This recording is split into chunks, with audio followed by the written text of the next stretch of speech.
This is episode 8 of The Living Reminders with Mary and Blake. 2% doesn't sound like much. But 2% of the entire planet, of every person on it, that's more than the world's 10 largest cities combined. It's 140 million people. And like that, they were gone. All the way from Providence, Rhode Island, welcome to The Living Reminders. It's a podcast dedicated to the show The Leftovers on HBO. We're still here, and so are you. So let's talk about Solace For Tired Feet. Suddenly I'm hidden. It's this darkness of the dawn, and your friends are gone. I'm your host, Mary Larson. My name is Blake, and I'm glad I don't have a braless 17-year-old traipsing through my house. Gosh, that would be awkward, wouldn't it? That would be not so good. And that, I mean, I don't necessarily wouldn't mind, but someone across the table from me probably would. Girlfriend needs to get a bra. She needs, I know that maybe family life isn't going so well, and that's why she's having a sleepover every single night. But Jill needs to take her bra shopping and probably get her a hoodie sweatshirt. It's just a giant tease, I think. I honestly think that she is really trying to tempt Kevin, American Beauty style. Oh, gosh, she needs to calm down. And like, she's really doing it. And like, she's trying to act all mature and everything. And, Mr. Garvey, would you like coffee? And all that crap. And then here she is walking, guns a-blazing right here. Totally headlamps, totally lit up. No problem. Braless. I'm just more upset because she's always wearing like a cutoff shirt, you know, showing off her little midriff. And yet every scene we see her in, pretty much, she's eating. If I ate all the time, I couldn't show my midriff. I mean, I don't even eat all the time, and I still don't want to show my midriff right now. So she needs a bra, and she eats sexy too. Did you notice that? God, everything about this girl, she just needs to calm down and go to college. Oh my God. She just needs to leave. Just get out of the guy's house, will you? Just leave Kevin alone. I agree. So aside from this braless 17-year-old Blake, what did you think about this week's episode? Really liked this episode. I remember last podcast, I talked about how the show was finally taking the mythology and moving on. And it really did that with this episode.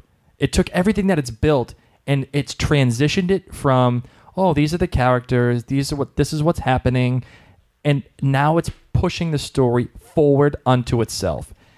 I didn't like it as much as Guest, and I definitely didn't like it as much as the Reverend episode, Two Boats in a Helicopter, but I did like it a lot. I think it was probably the second best episode, in my opinion. I don't think your math is working. Okay, there you go. Yeah, so there you go, the third. That's what I'm talking about. Yeah. Wow. You know, it's 8:45. I haven't slept in a long time.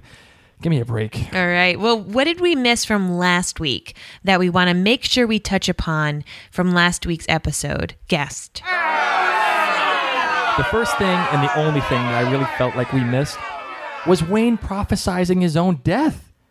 And I don't know how we missed that. Probably because I don't give two flying fig Newtons about Wayne. You just said Fig Newton again. Because I didn't want to swear. Because, I mean, I know that people get excited when I swear, but I just don't feel okay with it. Frank Stickler would be very disappointed in you right now. No, I'm sorry, Frank. Fig Newton. I get that Wayne's like a big deal. I really do. And especially after this episode, I get it. I just don't like Wayne and anything that comes out of his mouth. He's just a big, weird, lying, creepy man. I thought you were going to do it. I thought you were going to swear. I said lying and creepy. You know, I think that we were just really excited about that scene with Nora and Wayne. Like we said in the last podcast, that was the best scene in the whole show.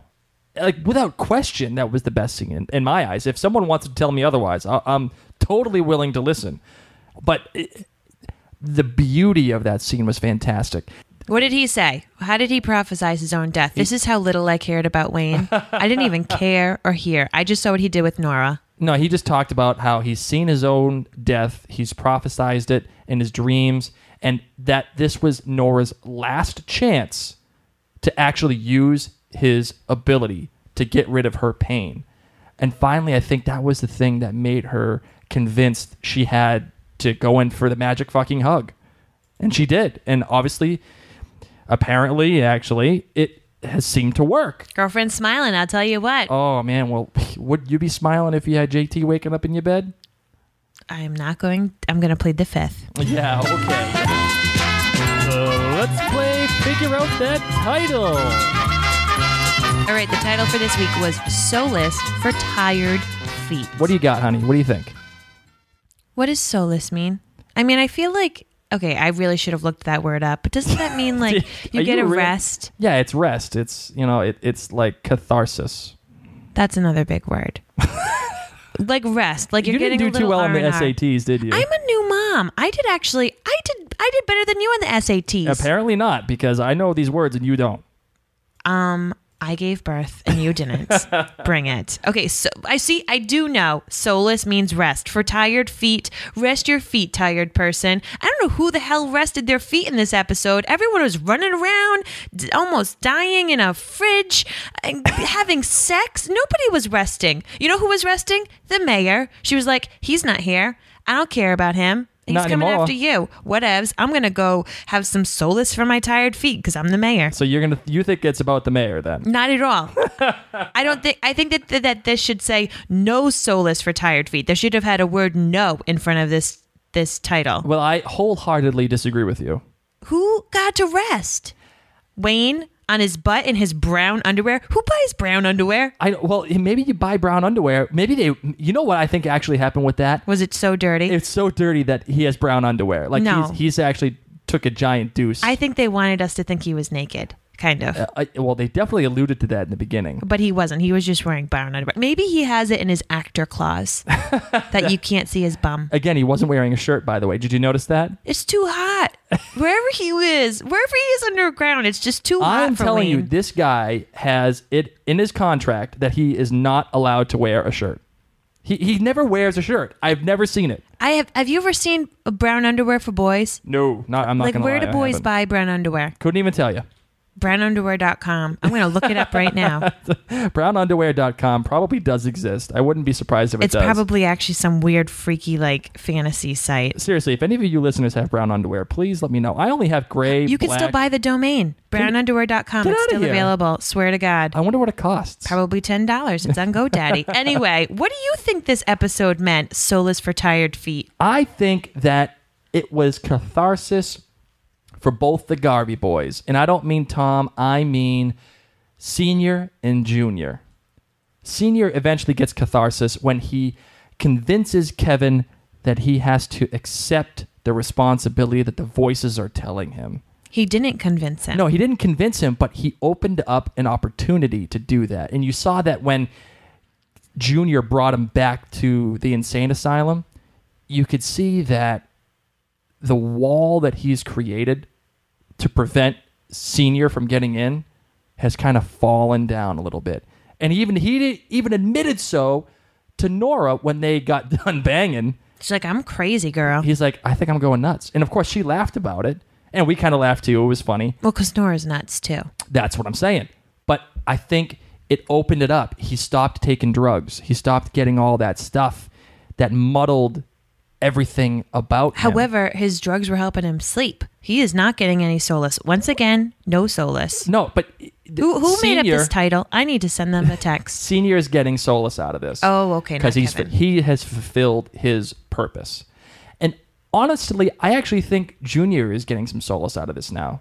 I mean, he had a great time resting in bed with Nora. No, he wasn't resting. No, that sex scene was phenomenal, by the way. I don't know. It was a little aggressive for my taste. No, you see, like, I liked how it was kind of soft, and then Nora was like, yeah, big fella. Get that shit ready to go. Anyway, what I'm saying is I think Junior is finding solace. I think he has gone around, he has been living his life, and he's been putting up facades, and he's been trying to pretend that his life is just normal with his daughter, with his son, with the fact that his wife is in the GR. But, man, it's got to be a lot of freaking weight to be carrying around. And finally, he's getting rid of the drugs. He's seeing some purpose. I mean, think about this. Honest to God. Yeah, he is the chief of police. But we all know that his father was the chief of police. He probably got the job because his father was banging the mayor, and they needed somebody to step in. And what's he doing the whole time? It's in this little town. He ain't got to worry about anything. He's worrying about finding baby Jesus, you know? He's worried about finding Dean the dog killer. He's worried about his own crap. There's no purpose there. He's just running around. And now he's finally got purpose. And he can sit down and say, all right, I know what I'm doing. Here I go. And that's why I think that this title the show was titled Solace for Tired Feet. And I will stick to my guns. It should have had the word no in the beginning. Let's get to the recap. Let's talk about this episode recap.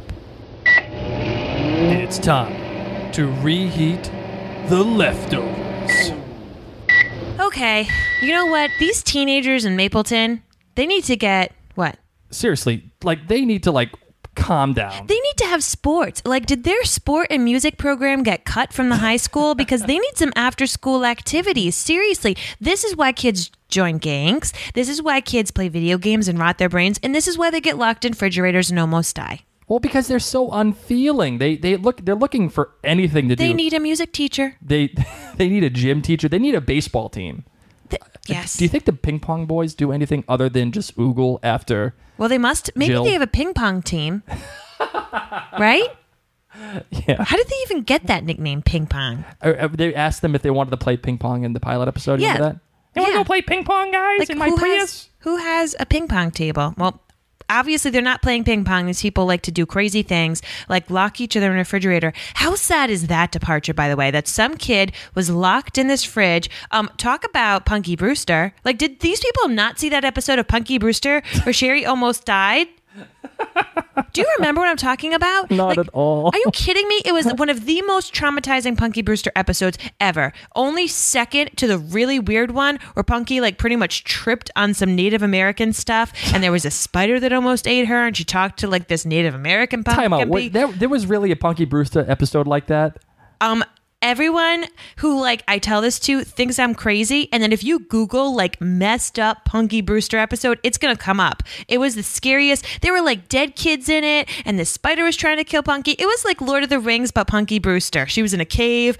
There was I don't even know. Anyway, the second scariest episode is when, sure enough, someone gets stuck in. It's Punky's best friend. Do you remember Punky's best friend? No. Okay, anyway, she gets stuck in a fridge and almost dies. And they learn CPR. That was the thing about Punky Brewster that week is please learn CPR and don't get locked in a fridge. Obviously, these kids in Mapleton don't watch Punky Brewster. Oh, they're too busy watching Perfect Strangers, which, by the way, I was so glad that it showed back up again in this episode. So Jill and her friends play this stupid game. Let's lock ourselves in a fridge because some poor kid was beat up and bullied into this fridge, and then he departed and they never found him again. So Jill, they're idiots. It's an old fridge and she gets stuck inside of it, and suddenly her grandpa saves her. Kevin Garvey Sr. in his little robe. Why is he in a robe? Because he's supposed to be in the loony bin. That's what happens when you're in the loony bin. You wear robes. People need to watch out for this guy because he's obviously like a MacGyver. They need to not let Kevin Garvey Sr. just trounce around. Trounce. I don't know any of those words. Whatever he is, he can't just walk around like that. So anyway, he somehow knows. Once again, I'm going to say that. Somehow knows that he needs to go to this random spot in the woods and let his granddaughter out of a locked fridge. How the heck did he open that fridge? That was a locked fridge. Did you see how jacked he is? Seriously, Scott Glenn, that's the guy who plays Kevin Sr. That guy is freaking ripped. Yeah, and crazy people actually usually get this amount of adrenaline, testosterone, all these things. You don't mess with crazy people because they are stronger than you can even imagine. I'm telling you, that guy... He probably bit it off. He probably bit off the door of the refrigerator. He's that strong. He went full T-Rex mode. Oh my goodness. I couldn't believe how freaking jacked Scott Glenn still is. I remember him from Backdraft. I remember him from Urban Cowboy. And except for the fact that he has a few wrinkles... It's the same exact guy. He's enormous. He's in really good shape. I wish when I'm 74, I look as that good. I'm not kidding. I don't think I looked that good in my pageant days. No, you. Well, actually, I don't know. I wasn't there for those. Oh, too bad. Anyway, love the relationship between the grandfather and the granddaughter. Yeah, she kind of loves him, and she kind of Yeah, she knows he's a little crazy, and I like what she asks her dad, hey, Dad, did Grandpa hurt people? And he's like, yeah. Yeah, I did, actually. And she's like, oh, Oh, great. crap. And then the next day, she's like, hey, Grandpa, you're hanging out with my crazy dog that needs a bath. Like, he needs to go to Scrub-A-Dub dog or whatever those little, like, pet clo, wash him down, brush him places. That dog just needs to go away. That's Once what that dog again, needs. this is not helping me want a dog ever. Like this show, all these dogs are freaking mean. Anyway, I loved them sitting and chatting and being kind of normal, even though she knows her grandpa's a little odd. Mm-hmm. I also love that she read his note and stole Ping Pong's credit card to buy the magazine that he wanted. Anyway, I'm jumping all over the place. So Kevin, the middle Kevin Jr. Yeah, we'll call him Junior from now on. Okay, How's that? Junior. All right, Kevin Jr., aka Hot Guy. He decides, you know what, Nora, we've been going on several dates, and she says, honey, come on over. Let's get it on. They're about to go get it on, except the guilty remnant is outside of Nora's house. Now, are they there for Nora or are they there for Kevin? Oh, I think that they are there to bust balls for both of them. Oh, these. Goodness gracious, Liv Tyler. I know. Come on, you're better than that, right? Why was her outfit a little shiny? Like, I feel like she got, like, the bedazzled. It was, like, almost a little silver metallic-y instead of white. Did you notice there was a little sheen? I'm not going to lie, I didn't, but I'm going to trust that you did, and I'm going to believe you. It was a little shiny, and I was like, I bet Liv asked. I bet she said, listen, I don't do white. I'm Liv Tyler. It needs to have a little bit of a sheen. I like how they're like a little elven glow. I like how they're trying to, like, ugly her up, you know, in the GR. It's not working. It ain't working, dude. Goodness. She's too pretty to be uglied up. Nora, holy super soaker. Oh, this was so freaking clutch. I laughed my balls off when I saw what she did to Liv Tyler. I love that she just had it there, you know, just in case they're hanging out. She's like, you know what? Here's how did she have that much pressure out of her hose? Because my hose, I'm lucky if it like does a little dribble. That was like a fire hose. Me too. Oh, watch it. Who has a fire hose attachment? Yeah, you walked right into that one. I'm just not perverted. Okay. They don't get it on right, because that was like that became a dribble for them, I guess. It was a total Debbie Downer. Just stop saying the word dribble. I can't take it. Okay, all right. And it's like Kevin, it's like when you're in church and you can't stop laughing. That's how I feel. No, that's never happened to me. Oh God. So Kevin then finds out that Kevin Sr. is running amok in his flannel nightgown. Robe, beautiful thing. And he goes and he's like, all right, guys, let's go cop people. We're going to go get this guy and we're going to like look around for him. And then they're like, what if he's about to hurt someone? And he's like, take care of it. Just call me, you know, or like stop him. That's what he ends up stop saying. him. I liked that because it was very vague. It wasn't like shoot him. It wasn't like take force if you need to. It was just really vague. Stop him. And then they spread out over town, but the first place they go is they head on over to the mayor's house, Mayor Lucy. Don't you blame her? Wouldn't you like not blame them for doing that? No, of course they're supposed to. That's his girlfriend. Yeah. Except maybe not. Yeah. So I loved how like two guys went around the back and Kevin's there and he's like, hey, Mayor Lucy, where's my dad? And she's like, whatever. That man's fucking crazy. All right. He does not come here anymore. I haven't spoken to him in a month. And Kevin's like, I think Kevin was offended for his dad. I would be too. Like you just called my dad nuts. It's one thing for me to call my dad nuts, but you can't be doing that. And you knew he was nuts. Mm-hmm. It's not like he just became nuts last month, girl. He's been crazy for a while. Her excuse was, you can ignore the crazy for only so long. Except Mayor Lucy, when she's like, he's not coming for me. He's coming for you. What do you know, Mayor? Why are you like, he is not coming for me. He's going to come look for you. I'm sure they probably had conversations in the loony bin where he was like, I need Junior. I need him on my side. I need him to, get his shit together so that, for whatever reason, I'm sure she probably knows about that.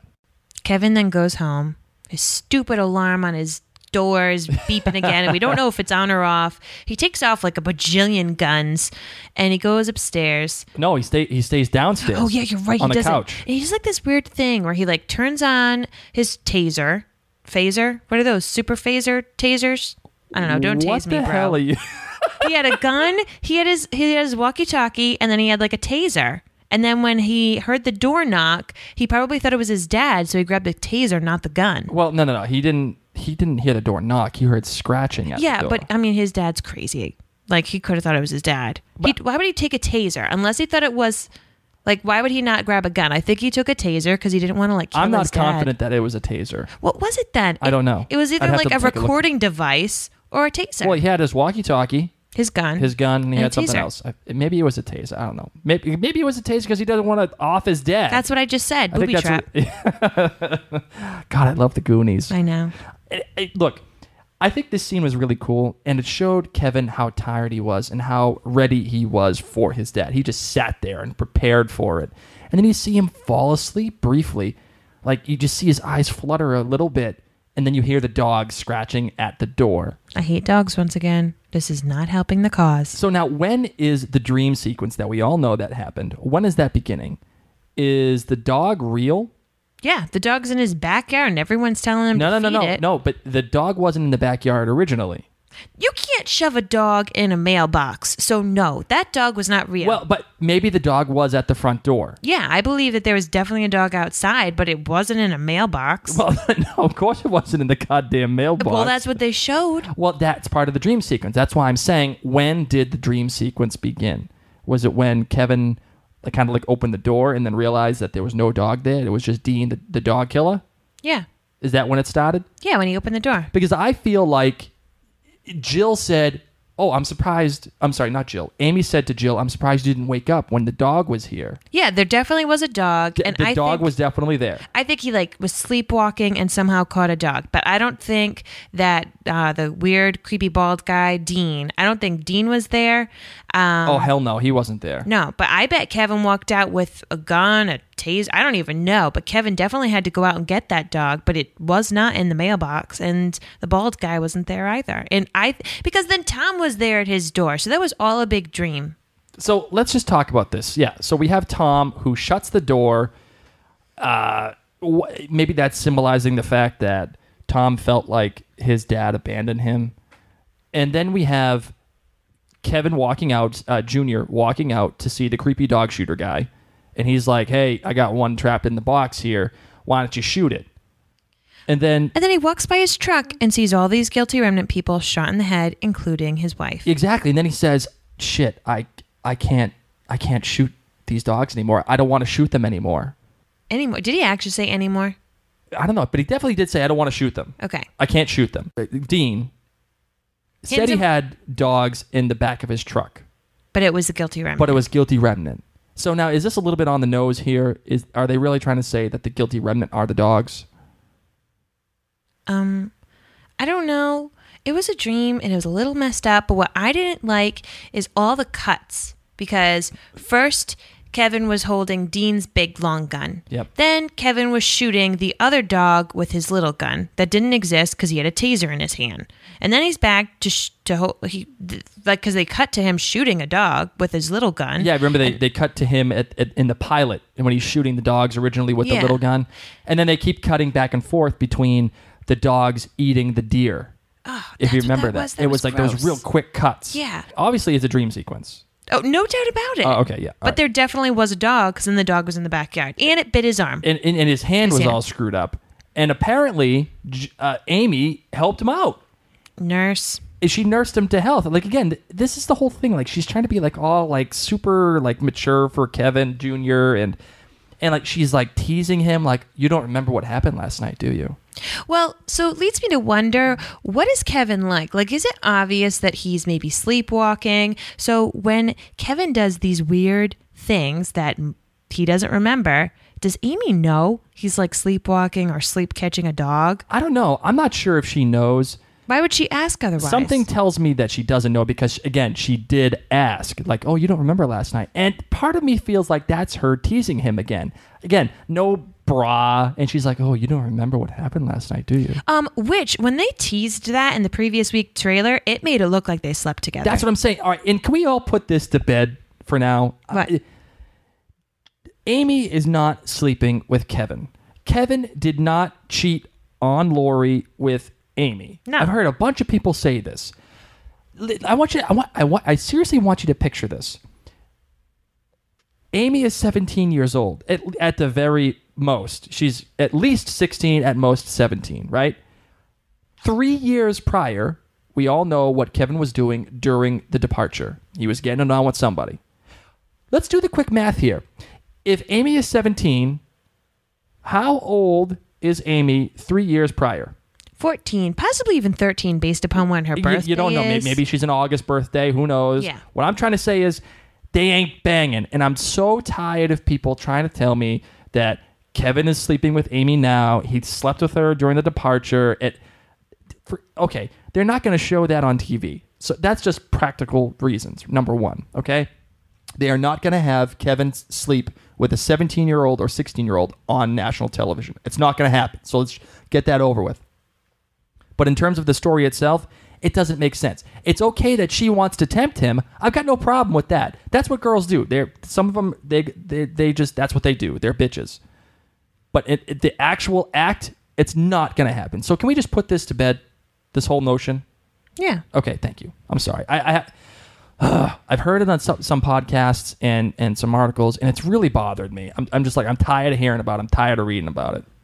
You know who's tired too? Who? Kevin. Which one? Junior. Okay. He's like, Amy, why are you asking me questions? Do you like being here? That was awesome. It was like saying it without saying it. Yeah, he's pretty much like, you eat all my ice cream. Like, you're always eating ice cream, and you're always watching TV, even when my daughter isn't here. Do you like living here? And he's like, we like you living here. Do you like living here? And it's basically like, Amy, shut the fuck up. Stop getting in my business. Yeah, goodness. Otherwise, I'm going to kick you the hell out. So Kevin Jr. gets a phone call from his cop buds, and they're like, hey, we found your dad, and he busted my face. Dude. He really likes libraries. And by really, I mean not, since he burned one down, and now he's just destroyed another one. So he goes, and sure enough, his buddy's like, your dad really liked me, I thought. Now my nose is broken. And he smoked Dennis. You gotta watch it. I'm telling you, crazy people are strong. Dennis should have known better. He should have just texted him. I've been like, hey guy, how's it going? I just think face? that Scott Glenn is strong. I think that's the thing. So he ruined this library a bit. He was searching on the computer. He was asking for money because he needs to get something for his son. And do you like how all those National Geographics were just thrown everywhere? I know. I thought that was great. Like, I really thought that it was just a coincidence. Of course, we ended up finding out that it's not just a coincidence. He's looking for a specific National Geographic, right? Does anyone out there have this exact National Geographic? I looked this up like on eBay and online. I'm telling you, I swear to Christ, all of the ones that were available now are no longer available. Why? They've all been bought. Like as of last night when people saw this? I don't know if it was as of last night. I'm just saying that you literally cannot buy this on the internet anymore. It cannot happen. I believe it, but there are some people out there who may not even know, and they have serious National Geographic collections. My family used to hold on to those things for years. I mean, they make pretty cool bathroom reading. Anyway, so Kevin goes and he's like, crap, my dad's totally looking for me. And he ends up getting a phone call from Jill saying Grandpa's here. Yeah, and Grandpa ends up showing up, and he's trying to fight the dog to get the money underneath the grill, right? I loved that fight scene. He's got like the trash can cover, thing, and he's wrestling with his robe. And what the heck was he doing with the dog? Was he trying to get the money? He was trying to get the money. Why? Because he needs the money. To buy National Geographic from whom? You know what? This guy is so old. He was probably on the computer on eBay, and it was like $200. And he's like, okay, I need $200. Doesn't understand that you need a credit card or PayPal or something. So he's like, oh, I know that there's lots of money. Where are you going to buy this magazine for $200? You're old. You need to get a credit card and PayPal. Can we just talk about how cool it was when Jill saw the grandfather, and she's like, oh, there's Grandpa. Fighting a dog. Wow. And then she goes outside. She's like, hey, are you hungry? He's like, yeah, actually, I kind of am. Did she feed him? Yeah, she fed him. What did they eat? Well, I'm not sure what they ate. But ice cream? Remember, they go in the kitchen. He's like, hey, what the hell happened to my cabinets? And she's like, yeah, a deer broke in. So apparently that means that a deer actually did break in. Although I still maintain Kevin was the one who screwed it up. However, Kevin Sr. was like, but it didn't seem like too crazy for him. And so he's on level with what's going on with these animals. Like he probably gets it. Oh, yeah. Like he knows what's happening. Like he might be talking to animal spirits on the other side And they're like, yes, the bear spirit told me. That I don't think he's an Indian warrior. I'm sorry. Like Punky Brewster. Goodness. How many Punky Brewster references can we make in one episode? Maybe the world is blind. Hey, how cute was it? Oh my God. I know that whole jam, man. Don't even do it. Just a little unkind. Don't know. Anyway, so how cute was it when the grandfather was like, and she's opening the fridge, and he's like, hey, don't get trapped in there. Oh, really cute. P.S. Can you get me some tranquilizers? I know. How about $200? You got those? What kind of granddaughter does he think she is? But luckily they did have lots of meds. So he wanted to try to medicate this dog. Well, before we get onto that, I just wanted to say also, I love how she was like, hey, how'd you know that I was in the fridge? And he's like, well, I just kind of ran out and I heard some idiots screaming at a refrigerator. And she's like, do you really expect me to believe that? And he says, no, not really. And that just means that the voices told him that she was in there. And he knew where to go because he was told. And she's like, hey, do you hear voices now? And he's like, yeah, I do. I hope Jill has the same voodoo, psychic, crazy people blood. I'd like to see her talk to these people. I don't know. Oh, I'm going to save that for my theory. I bet you because she does have the Garvey blood. Tom does not, as we all know. No. I bet you she probably is. She's got a little bit of screwed upness to her. I bet you she's got some like serious, like supernatural shit going on that she doesn't even know about yet. All of a sudden, Kevin Jr. comes home to the rescue, and he's like, hey, Dad, let me put some, cuffs on you. I love that when he's like, I borrowed your sweatshirt. That was cute. By the way, can I get that sweatshirt? Can someone please make an MPD sweatshirt for me somewhere? Amy needs that sweatshirt. She needs a lot more than just a sweatshirt. She needs some sweatpants. She needs a whole sweatsuit. Yeah. So both of the Kevins are in the car and they're like starting to fight or whatever. And then all of a sudden, Kevin Sr.'s like, stop, look out. Because of course, like people idiots do in TV shows, they don't pay attention to the road. How the heck did Kevin Jr. not notice that there was a wall of guilty remnant people standing in the streets holding these signs that said, don't save them? And we ended up finding out that these save them signs with Gladys's face, aka mom hair. Yeah. With save them, Matt and his friends, Reverend Matt, they've been making them so very nice. So Kevin Sr. jumps and he's like running through this crazy mass of people, and Kevin Jr. is running after him, bumps into, and by bumps I mean like body checks pretty much, Patty, and she gets helped by Meg and by Lori, and they all give Kevin this really like judgy look. Oh, they gave him some serious stank eye. And they made it a point to show this, by the way. Kevin walking past all three of them and really kind of not giving a shit. And then you see Lori kind of come up and Meg, and you see the stank eye. Do you think Lori is hurt by this? Oh my gosh, of course. Of course she is. She's like, he didn't even notice me. He did not even notice. And do you think Kevin, because he did look back. I mean, he did show concern because, obviously we saw that. He must have seen Lori. Now, I don't know. I don't know if he did. I just know that Kevin would feel bad if he pushed someone down. Well, not when he's chasing after his crazy dad. He would feel a little bad for pushing somebody. I don't know. And he does. He knows that his wife is in there. So, yeah, maybe he gave a little look back. Anyway, loses his dad. Oh, well, you lost him. So Kevin comes home, and that's when, Amy and Kevin have this stupid conversation. She just needs a freaking sweatshirt. Mm-hmm. And Kevin goes outside, feeds the dogs, and finds this peanut butter jar full of money with a note saying, here you go, Reverend. So it leads him to Reverend Matt. And Reverend Matt is like, listen, I got connections. I'm going to hook you and your dad up, and we're going to go to a diner. So both of the Kevins meet at a diner, thanks to the help of Matt. Why is Matt like hiding Kevin Sr., by the way? I think they're buddies. I think they had a previous relationship. I mean, obviously they did. I mean, he's the one, Senior, leaving lots of money. Leaving lots of money for the Reverend, and specifically for the Reverend, as we had been reminded in this episode, just specifically for him. So what is the relationship between the two? Maybe he's just like his buddy. Maybe the voices are telling him. Maybe they're kind of in cahoots, these voices. Maybe Senior is like looking at Matt, and that's his only friend, the only person that kind of believes him. Maybe he gave guidance. I don't know. And where did Kevin Sr. get all of that money? That's the thing. The note said, you deserve this. Something tells me that this was money that was given to Senior to prevent Matt from giving out information about people? I don't even know. And Matt didn't want to take it, but Senior's like, look, it's not mine. I can't take this anymore. Maybe they were working together. Maybe Senior was giving Matt information initially. Ooh, I could dig that. Yeah, maybe he's got all this information at first. He gave Matt the tools, right? Yep. And now Matt's going off and doing his own thing. And the first person they brought down was the judge. I love it. I think that's a good idea. I like that. So the Kevins are hanging out at the diner, and Kevin's father, Kevin Sr., says, I wanted to keep you out of this. And he keeps like looking off, and I loved the shots when he was like hearing the voices and you would actually just see Kevin Sr.'s reflection. And he's like, I know, I got it. I'm trying to talk to him. Oh my God. Like, I would love to have just watched this conversation of a crazy man talking with the voices in their minds. And he says that he tries to change their minds, but they wouldn't stop. Mm-hmm. And he gives Kevin this May 1972 copy of National Geographic magazine. And he says, all right, when am I supposed to do this? Well, you just need to accept it. Did that just mean that Kevin Jr. needed to hold it? Like, what is up with this magazine? Are you going to read it? Do you need to highlight through it? But what I loved is that Kevin Sr. said, you know, something happened 3 years ago, and you can't hide from it anymore.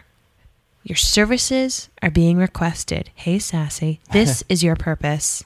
And this is your invitation. So this is your purpose. And something happened 3 years ago that coincides with these crazy voices in Kevin Sr.'s head. Mm-hmm. Once again, I'm still sticking to aliens. I can't go with aliens. I really can't. I know you can't, but listen. I'm not going to amplify on this because it kind of goes along with my sudden theory of the week. All right. What I do like, though, and I can give you a tease. Senior says to Junior, I know you think I'm crazy, but I'm telling you, brother, I'm not. I ain't crazy. And I really wonder if he really isn't crazy. If Kevin Jr.? Senior isn't crazy. Oh, I totally don't believe he's crazy. So, I don't know, but let's move on. Where'd you go? This is getting in my sudden theory too. Oh, goodness. Okay.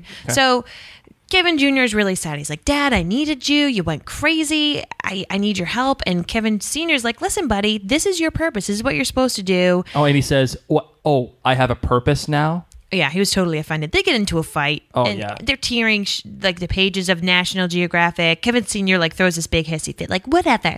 If you don't want this, fine. And he's like ripping it apart like a little just piss stay pot. asleep, will ya? Yes. Stay asleep. That's fine. I'll just get rid of it. Go to sleep. Go to sleep. This reminded me when Bethany Frankel is fighting in the New York Housewives and they're on vacation. Oh, this is all I kept thinking. I pictured pregnant Bethany Frankel. Go to sleep. Go to sleep. Eat your gummy bears. Oh, such a good, probably my favorite scene ever. I don't usually watch trashy TV. Freaking love that scene. It was great.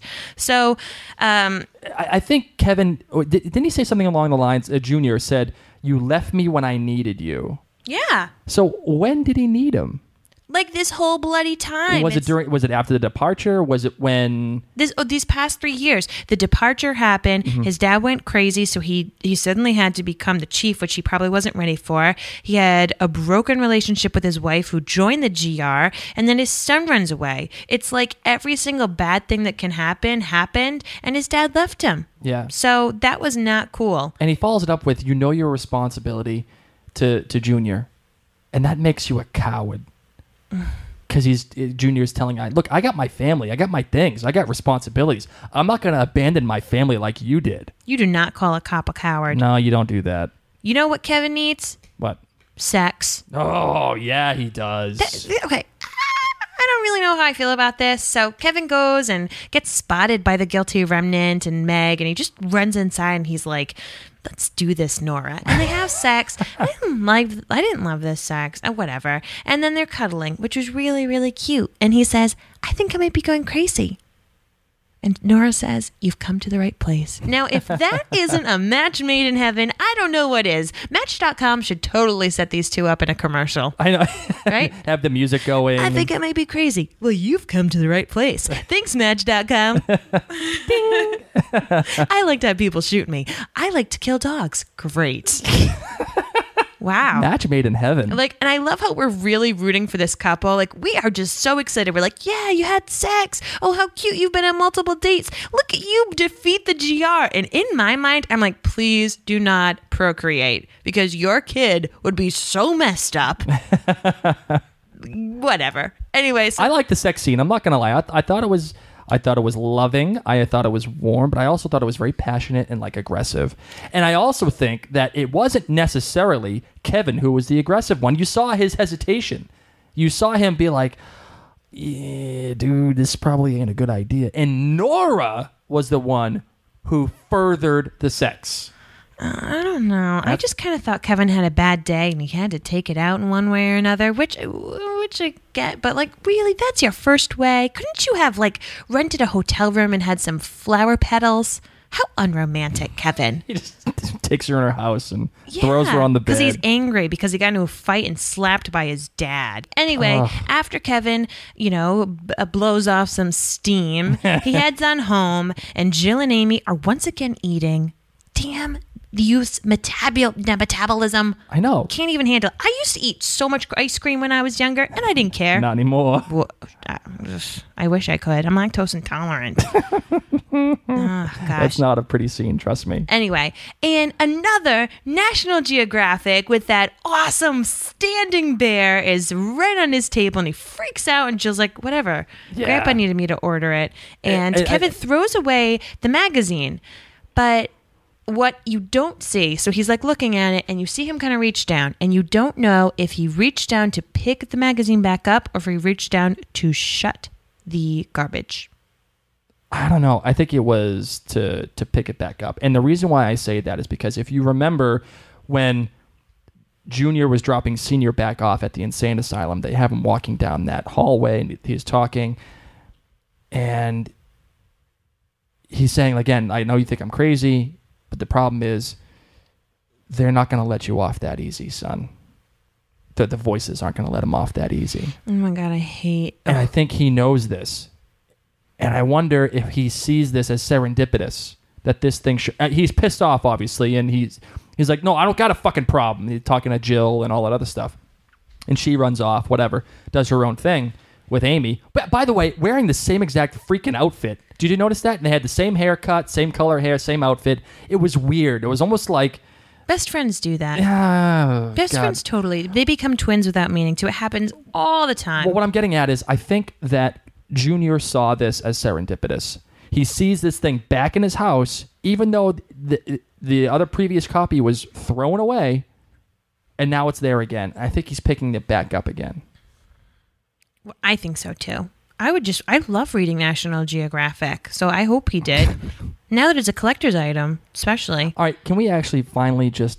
I've been trying to avoid this as much as I can, but I can't anymore. Let's just talk about Tom and Christine and Wayne, and let's get it over with, because I hate this freaking storyline. Oh my gosh, I love Tom. Do you really? I do. I love Tom. I feel so bad for Tom. I feel like Tom is just every lost soul. And he's not drinking the Kool-Aid. And I like that about him. And he's not crazy. Mm-hmm. Everyone in this show is bloody crazy. Mm-hmm. Like, seriously? Who is not crazy? Ping Pong Boys? Maybe? Yeah, that's just because they're dumb. Well, they're... who else? Who do you think is not crazy? Exactly. Tom. Yeah, they were all crazy. Except Tom. Yeah, okay. I'll give you that. So I'm rooting for Tom. I feel like Tom, something is very, very special about him. Mm-hmm. And even if it's just from my point of view that I'm like rooting for the sane person. So Tom is just, he's hungry, and he and Christine, I don't know where they're living. If it's like before we thought they were YMCA and then they got kicked out when the naked guy came out. They're living in was some weird. random place in Gary, Indiana, which does not look like a fun place, by the way. Anyone else who loves musicals as much as I do, hopefully you are singing Gary, Indiana from The Music Man. There's literally a song called Gary, Indiana. Well, Gary, Indiana sucks. Gary, Indiana. Anyway, it does. And that is why the Music Man goes there and tricks everyone to buy instruments. Oh, spoiler alert. Anyway, so Tom and Christine are hanging out there. Christine, holy smokes. This is how we check out how much time has passed because she is now 8 months pregnant. Last time we checked in, she was 8 weeks, 12 weeks pregnant? At most. So she is there and her belly's gotten pretty big and she is sick. And why is Tom making her clam chowder? If girlfriend doesn't feel good, the last thing I want to eat is clam chowder. Maybe she had a real hankering for it. Remember how when you were super pregnant, you wanted tacos and Skittles?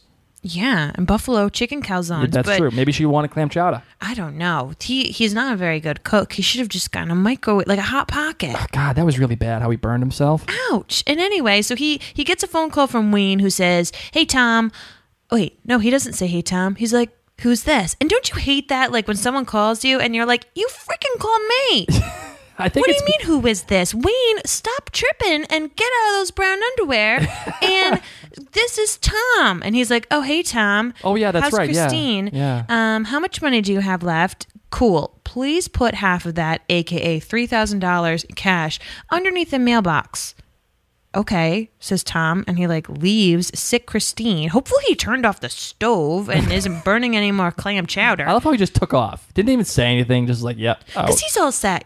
Christine is she's freaking annoying. She's just this whining pregnant girl. And you know what, ladies? You just can't whine just because you're pregnant, all right? You need to grow up, Christine.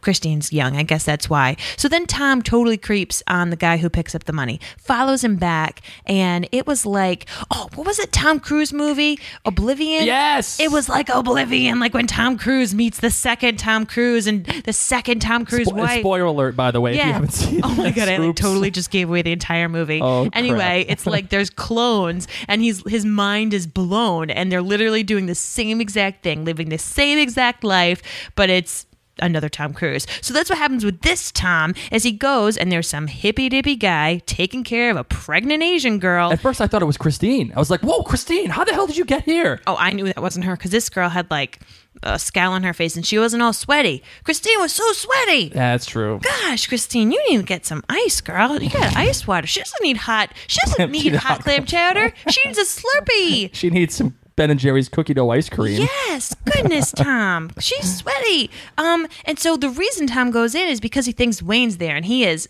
guns ablazing with his muscles. He doesn't have a gun, and he's like, "Where's Wayne? Where's Wayne?" And the pregnant woman, is like, he knows about Wayne. So that's what throws these people for a loop. Sure. Come to find out, it's another hippie guy with another pregnant Asian girl doing blow.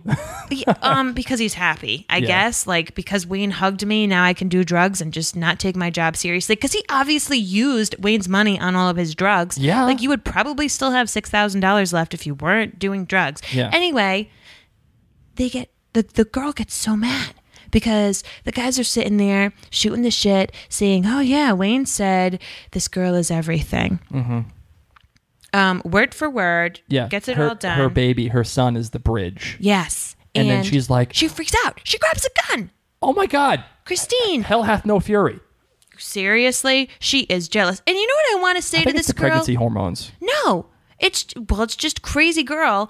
She should realize Wayne was banging everyone at the ranch. Why are you jealous? Maybe he didn't tell all of them that he was banging all of them? You know what I think it was? I think because he told her and he told Christine, your baby is special. Okay, so she probably didn't care that everyone is getting banged, but she thought that her baby was going to be special. So this makes me feel like Wayne is just full of shit.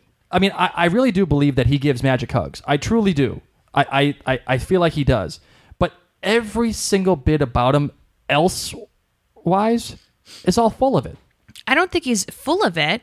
I think he probably knows he needs to have a son, and rather than just thinking he's hedging his bets. Yeah, I mean, heck, if you get to have a baby, why not spread your seeds everywhere? And if 10 of them, maybe one of them will be the right one. Yeah, I don't know. So, how many girls do you think there are out there? Oh, there's got to be. You know what? There's two, obviously. And I remember that the scene in the pilot, there was a bunch of little Asian girls running around. Oh, all by the pool, wishing they had gummy worms. I know, right? And Tom had keen eyes for Christine. He gave the gummy worms to her.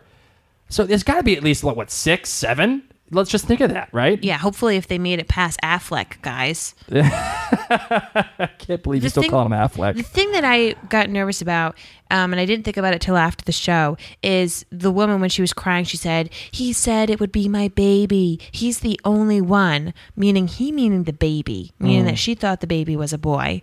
And so Tom gets shot in the hand in the same spot, but on the other hand. No, it was his left hand. Same hand. The other, the other thing I want to talk about, what's up with mailboxes? And you know how they like really focus on the U.S. Postal Service thing?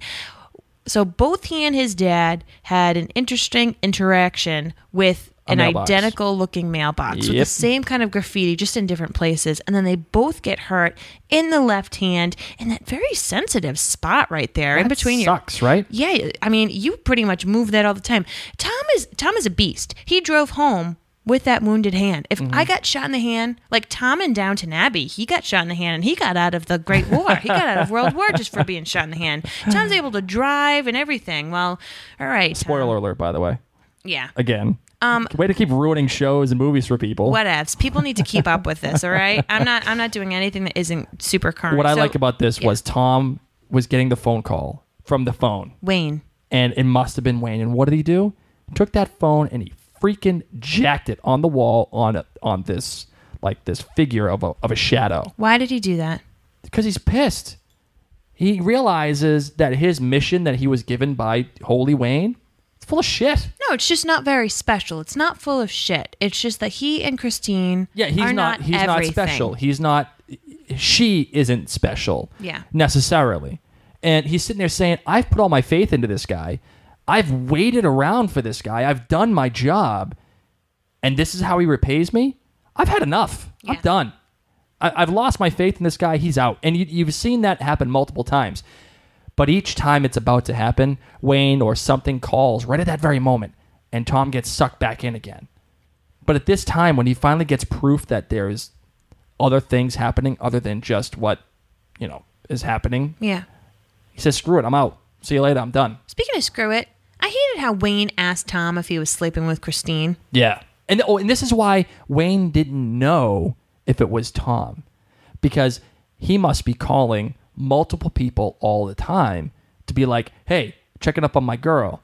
And maybe he's losing his shit a little bit. Maybe he's tired. He told Nora, hey, I'm tired. I got things going on.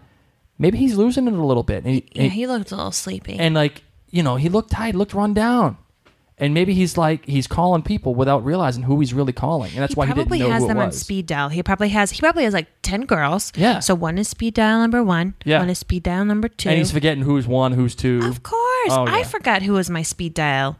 Except me. You were number 5 because 5 is my favorite number. Yay. But aside from that, I don't know who was 1 or 2. My mom or my dad. So what do we find out? Christine gives birth. On her own. What a champ. Nailed it. So do you think she was actually sick before or in labor? Because he really wasn't gone that long. She was in labor. Yeah. She was in labor. Yeah, no wonder she didn't want to eat clam chowder. Who would want to eat clam chowder in labor? Nobody. I could tell you that.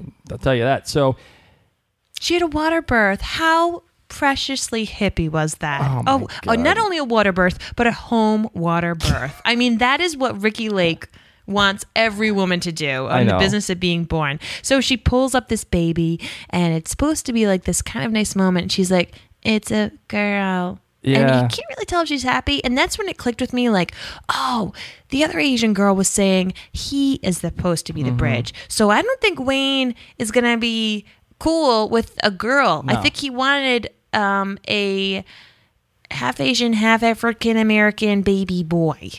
Sorry, Christine. He wanted a Blasian boy. Yes. That's what he wanted. He basically wanted Tiger Woods. Yes. But he didn't get Tiger Woods. No, he didn't. Sorry, Wayne.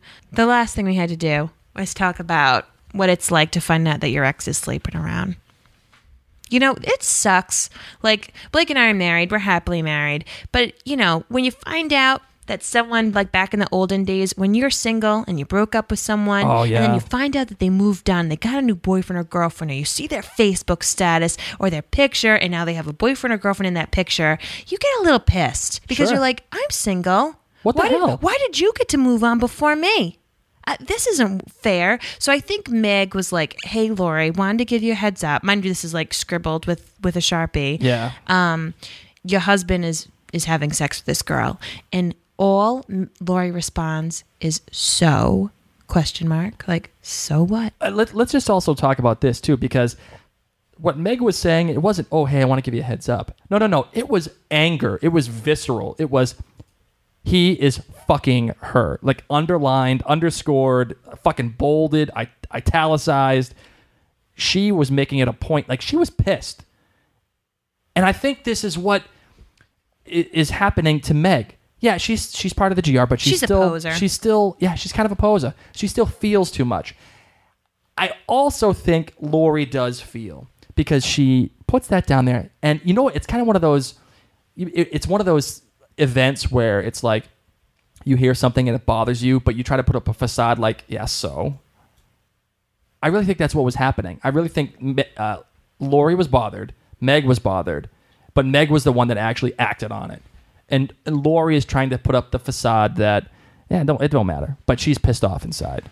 I feel like she is. Meg's like a sidekick girl that tries to fight other people's battles. Yeah. Like she just needs to move out of the way a little bit and let Lori and Kevin figure out their own things.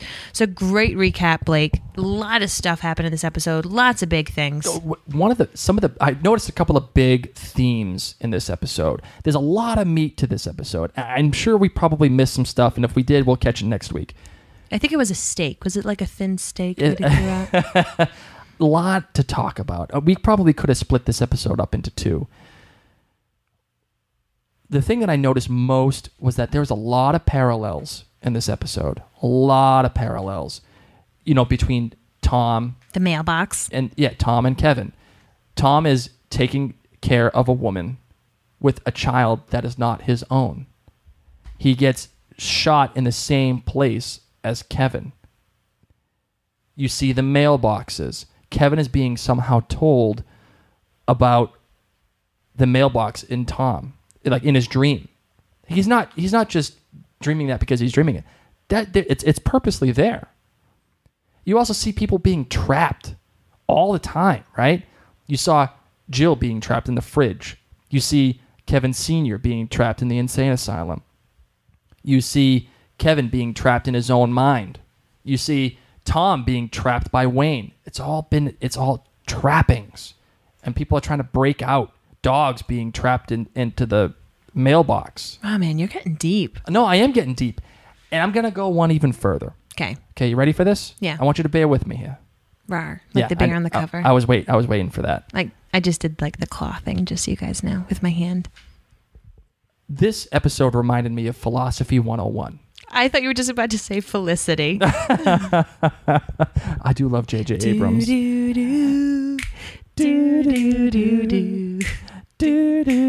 Oh, Kerry Russell. Anyway, philosophy, not Felicity. Not Felicity. Philosophy 101. What tipped me off to this was the shadow that Tom throws the phone against the wall to break the phone, right? And then you have Kevin Sr. talking about, you got to wake up. Everybody's got to wake up. Wake the fuck up. Stop being asleep. Stop putting your thoughts into something that isn't real. And you know what came to my mind when I saw the shadow as I heard wake up? You remember the Allegory of the Cave by Plato? No. You don't remember this? No. Where would I have learned this? In college. I was a music major. Oh, God. All right, whatever. To care about Plato. You didn't have a liberal arts education, did you? I did. Yes, I did. Did you really? Yes. Oh, I don't know. We just don't all have to take philosophy and be like, oh, look at my so ideas. Smart. No, because you're not. You're just like talking about your feelings and things you think about. All right. Real quick. The Allegory of the Cave. It's a story told by Plato in the guise of Socrates. And Socrates is out there saying there are these prisoners in a cave, and they have never seen the outside light. What they see is shadows coming from the outside that the sun is creating. And they believe that the shadows are the real things, that the shadows are what's real. What they don't realize is that they're only seeing as just a shadow. But one day, one of the guys gets out of the cave and he goes out into the light, this blinding light. It hurts his eyes. and he sees the real things that are creating the shadows. And he realizes, holy shit, everything I've been paying attention to, everything that I thought was real was fake. What's outside this cave in the light, that is real. And he goes back to the cave and he tries to tell people, everything you guys are seeing is fake. And what do? They try to kill him. Well, he was a freaking idiot for going back into the cave. But you're free. Well, he's trying to enlighten people, and that's the idea.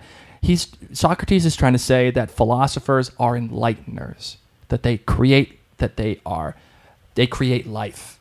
They create and they discover life.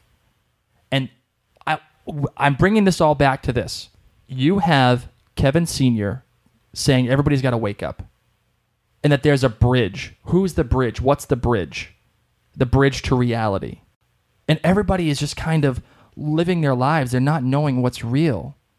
And it's because of the departure, or people not paying attention to real life. And you see these people, especially like Kevin Jr., starting to wake up.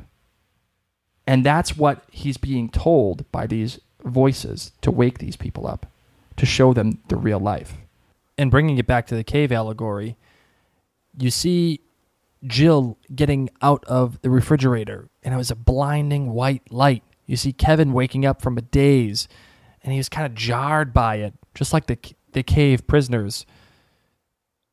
Even Tom getting jarred by that phone call from Wayne. He decides, screw it, I'm going to just throw this phone against the wall, against that shadow.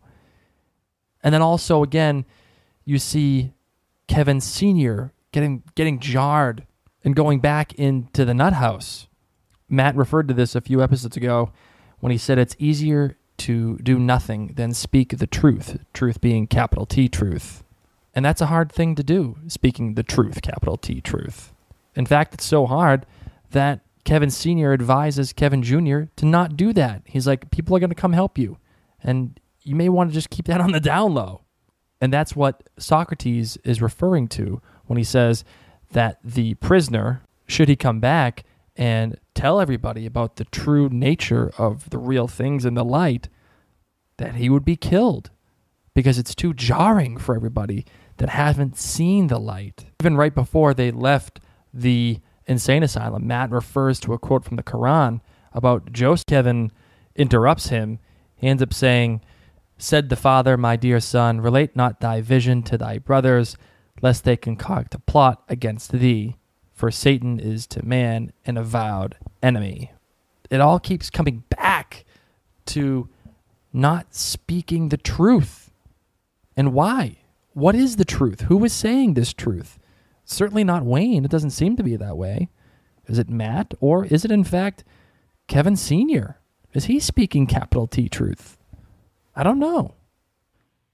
And I really feel like this episode was based around that allegory. And I'm going to get even further into that in my sudden theory of the week. All right, kid, what do you say we get into listener feedback?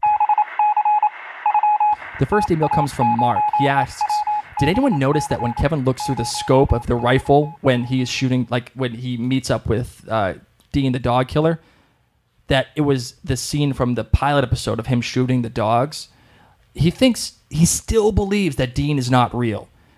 Well, he's real, but his theory is that Dean is a persona that Kevin Jr. has either like thrust upon somebody, that he's like kind of like bipolar, and it probably would be induced by a medication mixed with alcohol that he's been taking this entire time.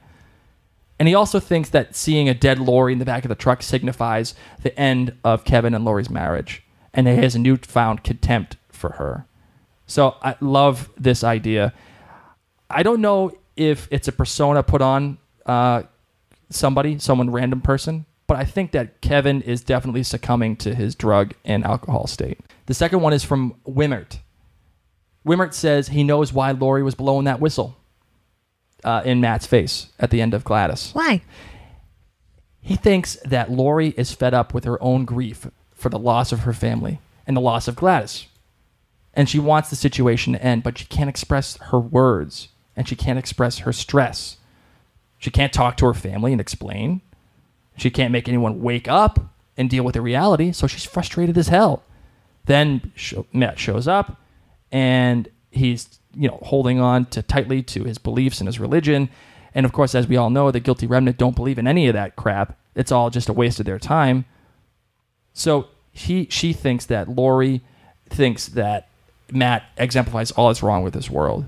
And she feels like her nightmare is never ending. So what does she do? She takes out her frustration on Reverend Matt the only way she knows how, which is blowing that whistle in his face as loud as she freaking can.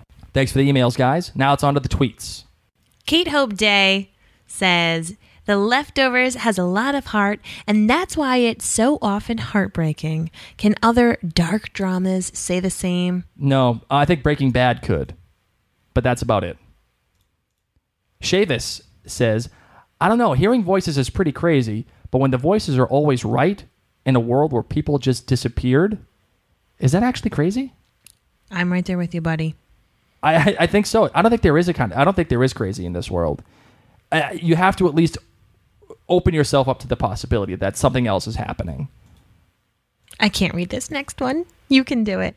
The hashtag. I can't read that hashtag. Please say it. Please do it. Read it. No. I'll read the part and then you can do the hashtag. The Mindster tweeted, anyone else watching The Leftovers and wondering what's in the National Geographic? Spoiler alert. Hashtag saggy titties. Oh, by the way, real quick, what was in the that issue of the National Geographic? The major stories on the front cover were Yellowstone's 100th birthday. Oh. Cairo, troubled capital of the Arab world. Living in a Japanese village. The spider that lives underwater. And have excavations on the island of Thera solve the riddle of the Minoans. I think I've read about that spider that lives underwater. Doesn't it eat bubbles? Yeah. It lives underwater and it sucks in the air from the bubbles that's created underwater. And a lot of people think that that's referencing Wayne, that he's living underground and he's living off the life and the air of everybody else. And he's like this spider. He's sucking everything out. And if you noticed, Christine in her laborious state. Yeah. She mentions something about spiders underwater. No. Yes, she does. What's a Minoan? The Minoans were this group of people that lived on the island of Crete. And in Greece? Crete is separate from Greece, but yes. Didn't I go to Crete? You did not go to Crete. Never mind. We went to the Mediterranean on our honeymoon. Anyway, the Minoans disappeared out of nowhere. They just up and left. Nobody knows what happened. So a lot of people think that is how it is relating to The Departed in this particular magazine. The one story that stands out is Cairo, troubled capital of the world. Now, this is a little bit of a spoiler here, so it's a very minor spoiler. If you don't want to hear it, fast forward about a minute. The spoiler that you were having is that the next episode title is entitled Cairo. I looked it up. That's not a big enough spoiler to fast forward a minute. Some people want to avoid that. And I promised all of our listeners that I would not. Spoiler, I think they would expect spoiler if you gave them info from the books. Giving someone a title to a show, they can handle but some people are very serious about that, and I don't want to screw it up. And why is this also important? Because when Kevin starts to fall asleep a little bit and that in his chair and he turns on his little walkie-talkie, one of the words that comes out of it was Cairo. Are you sure? Because it sounded like this to me. I'm telling you, I looked it up. I read about it. It was Cairo. Yeah, you know what? I could write that it also said Santa loves cotton candy. Listen, I'm just trying to tell you that was what was said. I read it. It's been confirmed. It is what it is. All right, let's move on. SJS Turkey tweeted out to us, don't play in old refrigerators, boys and girls. Not even after a Rapture-like event. Yep, that's right. Definitely. Don't play in refrigerators. Did anyone else think of Indiana Jones, by the way? The fourth one? When he nuked the fridge and he got in the fridge and the nuclear bomb went off and he got sprayed? No, I just thought about Punky Brewster. I thought about Indiana Jones. Katie McNamara tweeted, "Speak Spanish to me, Justin Theroux." Ooh. And God Costa... Yep. Said, when I die, I want them to play the credit sequence of The Leftovers on loop at my funeral. Wow, you are morbid. That's maybe he means the music. The music is pretty. It is very pretty. Okay. Look who it is. Tweeted out to us Sunday at 10, The Leftovers. Once again proving they're better than you. Aww. It's a good show, man. It's getting better with each passing episode, too. It is. Lori43 says, in library, Kevin speaks Spanish. The janitor quotes the dad. Guess that means the dad also communicates in Spanish? Wow. Apparently. Whoa. All right, let's do the voicemails. Hey, Marianne Blake. It's Shakita, a.k.a. Serena6783.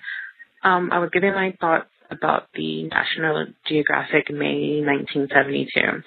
As far as I know, that there's a few articles on the cover, but there's two that would make sense.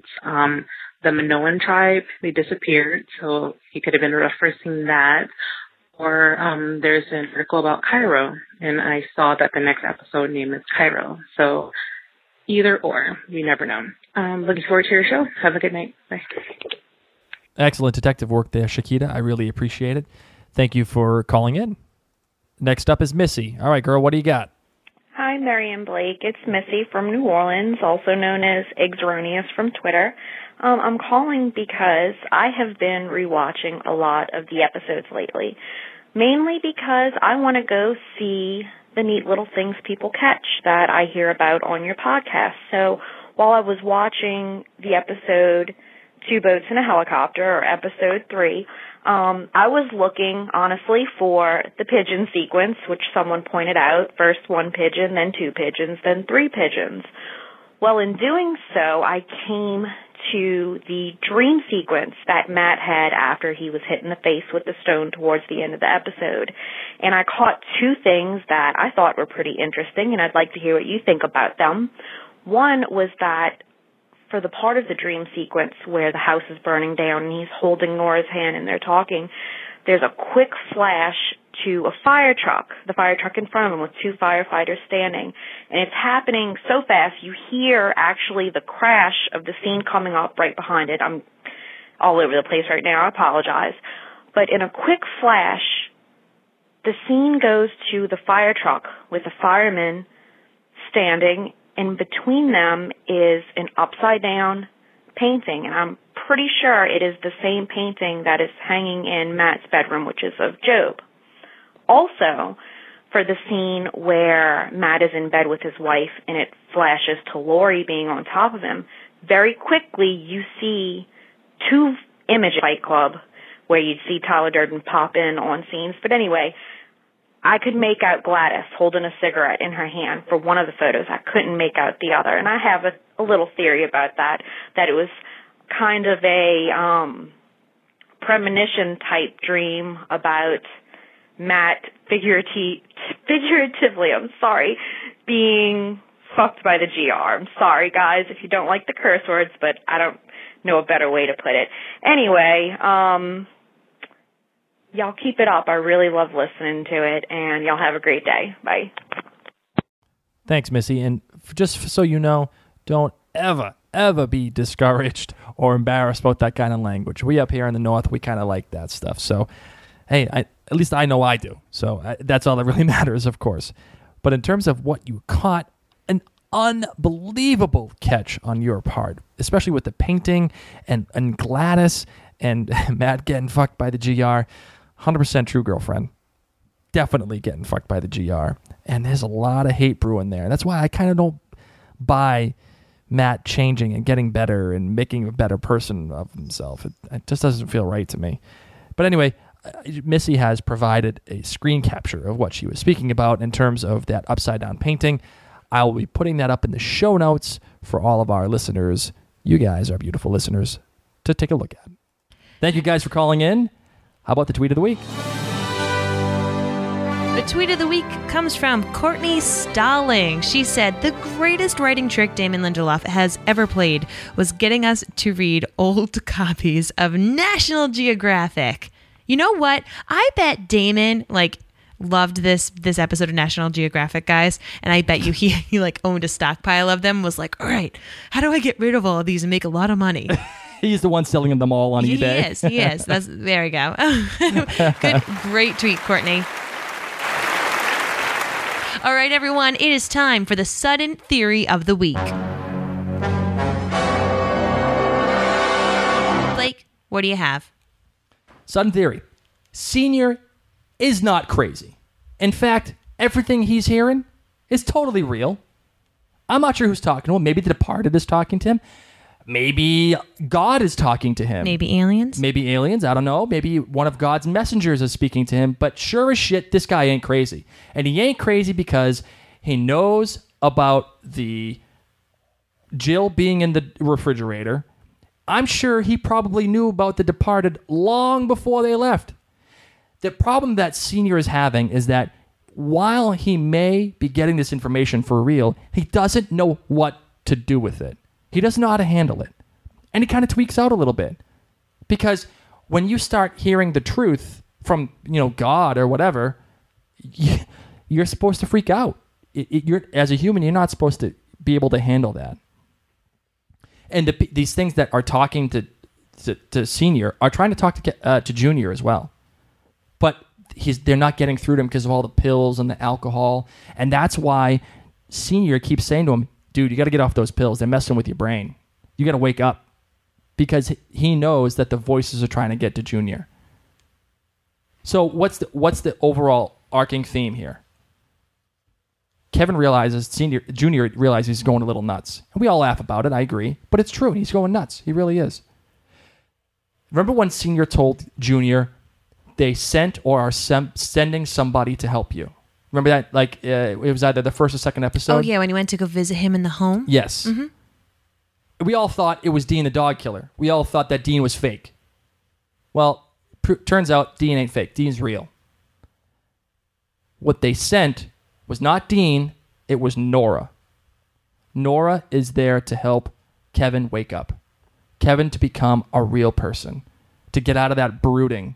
To start living normally. Get off the pills. So that Kevin Jr. is the bridge. It's not Tom. It's not what's his name's kids. Wayne's kids.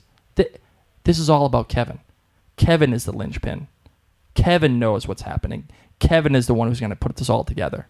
Junior. Not Wayne. We know it. He has too many kids. They're not special. Kevin is the one that's special. And Nora is the one that's been sent to help him. Nice. You like that? I do. My sudden theory of the week is that Dean, a.k.a. random bald guy shooting dog guy, is half the time real and is half the time Kevin. Really? Yeah, because I still don't believe, like, even in that dream sequence, and he was like, hey, I'm going to shoot a dog. I don't think he was there, but the dog was there. Mm-hmm. So I think sometimes it's Kevin making it up that this guy is there. And I think that that the real guy, Dean, I don't think he's real. Like, he's not from Mapleton, and I think he's talking to some other voice people. Mm-hmm. I think he's got another form of crazy, like, but bad side. So if Kevin's dad is the good side crazy, I mean, I'm not saying angels and demons. I'm not going there because I still don't feel that way about this show. I don't think it's biblical in any way. No, I really don't. But I think that that the dog guy, what little bits he is real, he's bad news. Yep. And that's my Sun Theory of the Week. Please hang up and try again. All right, let's close it out.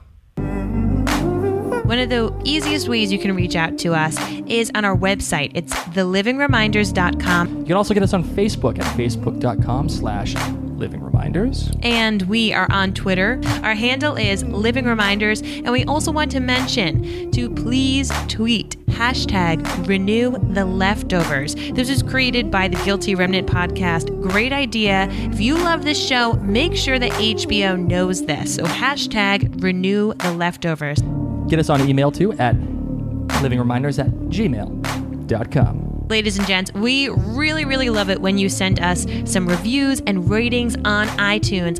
It means the absolute world to us. So we want to send a huge shout out to the Sugar Man. Ooh, the Sugar Man. That's really nice. He said that this is a fun podcast that analyzes and explores the deeper mysteries of the leftovers. He highly recommends it. Thank you so much, the Sugar Man. I'm going to give you a little yes, that review is helpful. Yeah, thank you for everybody sending all those fantastic, kind words. We're humbled. We love them. It keeps us going. So please rate us and review us. And you know what? I also want to say, go out, listen to other podcasts for the leftovers.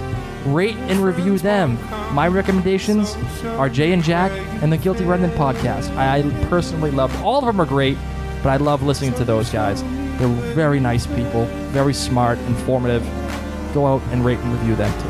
If you want to leave us a voicemail, please call our hotline. It's 503-454-6730. Once again, 503-454-6730. We like to hear your voices, especially if you have a different accent. That would be just really, really cool. And also, we want to let you know, if you want to hear more of us, we have a couple of other podcasts. We do. If you have a child, a baby, are pregnant, have a friend who has one, or if you just like to listen to Blake and I shoot the shit, you're going to want to check out Parent Cast. It's a podcast dedicated to new parents, new babies, and their new lives together. What's the other podcast we got? The other podcast is for fans of Outlander. It's a new show on Starz. It just started this past weekend. It's time travel, it's fantasy, it is sexy, ladies and gentlemen, and it takes place in Scotland. And so that podcast is called Outlander Cast. I am done babbling. Ladies and gentlemen, I'm Mary. I'm Blake. And thank you so much for tuning in this week to the Living Reminders.